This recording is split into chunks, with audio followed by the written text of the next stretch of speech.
Derrière toutes ces bosses, ces modules et ces courbes se cachent des heures de travail, des coups de pelle et des passages en dameuse.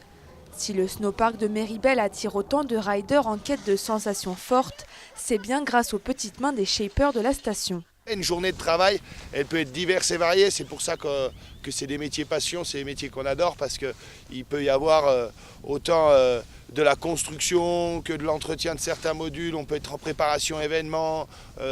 Ça peut être aussi la tempête et à ce moment-là, il faut tout déneiger et tout repréparer. Donc c'est vrai que les journées ne sont pas monotones et elles commencent tôt le matin et on ne sait jamais quand est-ce qu'elles se terminent. Et justement, ces derniers jours à Méribel, la tempête n'a pas épargné le snowpark.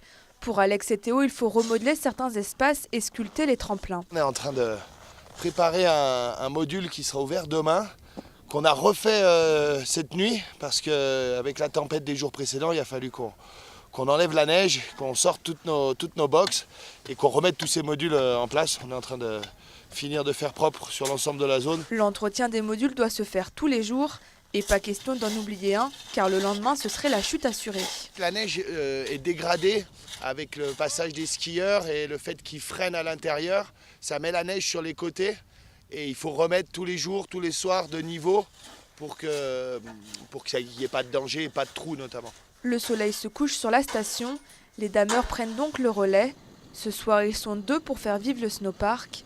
Julien prend les commandes jusqu'à 2 h du matin. Tous les soirs, on commence par l'entretien courant du snowpark, donc recharger les bosses le soir, recharger les réceptions, un peu de construction pour modifier un peu tous les modules du snowpark pour que ça change, que ce soit varié et que ceux qui viennent rider assez régulièrement ne se retrouvent pas tout le temps sur les mêmes runs. Il faut avoir un bon toucher de l'âme, essayer d'avoir une bonne visualisation du travail et puis après c'est un peu de tact. La jeune équipe le sait, être shaper, ce n'est pas compter ses heures. C'est une philosophie de vie pour ces amoureux de la neige qui ne s'imagineraient nulle part ailleurs.